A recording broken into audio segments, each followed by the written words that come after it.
Hey, wonderful people. Wiley, you're in the way. Oh, my little fingers are wearing out. I'm a filmmaker, not a typist, and a lot of people over this Nimitz UAP story have all asked the same question, and I need to type the same answer. The other thing is, I don't know if you find the comment section on YouTube on my mobile device. I use an iPad mainly to access your comments. I can't cut and paste, so I'm typing the same answer to the same question. So instead of typing, I'm going to explain myself as a short film. And this is also in glorious 4K. Do you like it better? Makes me look super sharp, maybe.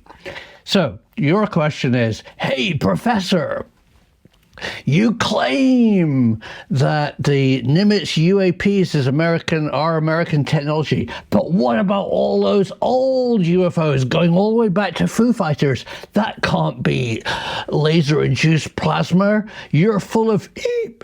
Well, yeah, they're different. What I'm saying is there is American, probably, UAP laser-induced plasma technology out there. It's misinformation. We're being used, the media is being used to link what we think we see as UFOs to genuine UFOs, because this is actually a military technology, and it's nothing exotic, really. It's not aliens anyway. I'm rambling slightly. And there is no connection to very interesting UFO sightings. UAP have been seen for centuries. Ancient aliens. I mean, literally, people continually see things. And but I realized that I need to make something really clear, and something that people don't really know about Foo Fighters. And I've done films on it, but this is my kind of quick précis. And you can deep dive into my playlist if you want to understand more about what I'm saying here. Foo Fighters are man-made. Oh, that's quite a big statement, Professor Simon. All right.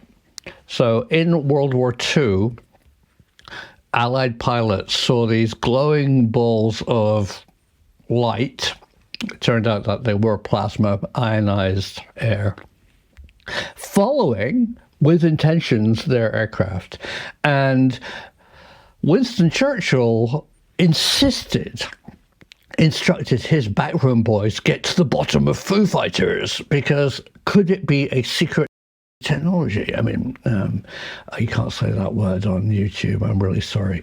German technology. And they investigated it, and yes, it was. The Germans also had a radar system, a way of bouncing electromagnetic radiation off an object in space, an aircraft.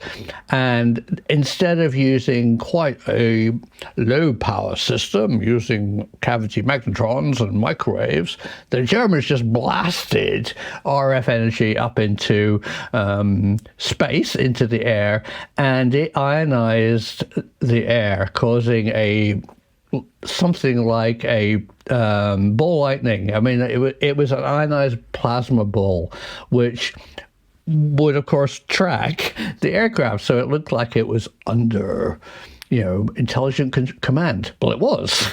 It was German.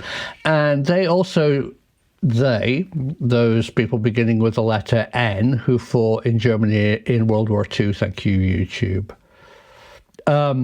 also had developed directed energy weapons that they would knock out Allied planes' electronics by firing X-rays, really horrible, and other high-power electromagnetic radiation at aircraft, specifically from a research over the city of Frankfurt. And there's reports by the US Air Force of a aircraft losing all its electromagnetic instruments. Obviously, it's pitot-static and its gyros and its vacuum gauges were fine, but anything electrical went haywire because it was being fired at by a directed energy weapon. Right. Brits have always known about this. The British MOD have studied Foo Fighters and UAP since 1940s, and they really assessed them as a potential threat for military. Their biggest threat that they found was that if a Foo Fighter, a plasma ball, could be manifest right in front of a cockpit, a windshield of an aircraft, it would cause enough confusion and distraction for possibly RAF personnel to lose control of their aircraft and crash, especially near the ground. And that's an official RAF report. And that was about it. They only saw that plasma manifestations and Foo Fighters could be a sense of distraction. They never really saw them as in any way causing any kind of mechanical problems. I mean, they weren't a ray gun. They were just a glowing ball of plasma, which would be extremely surprising. And they continued to investigate it.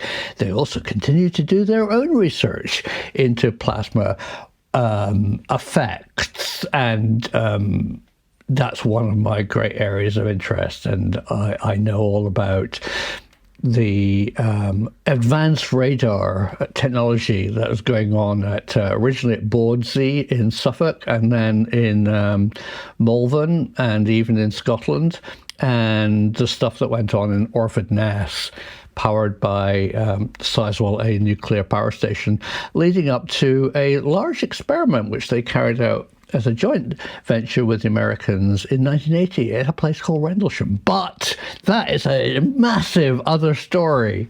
So when I say that the Nimitz, I'm just kind of putting them all together under that term, modern UAPs, which are being put out in the media, are man-made, they are, and I'm not linking them to past UFOs. People have seen things. So to end, let me tell you a funny story. So this MOD Condign report had to do a statistical analysis of what people saw, and they made a joke. They said 80% of sightings are explainable, 20% are probably secret military projects, and the remaining percent are aliens. I think they nailed their colors to the mast. You and I might not totally buy those statistics because the truth is still out there.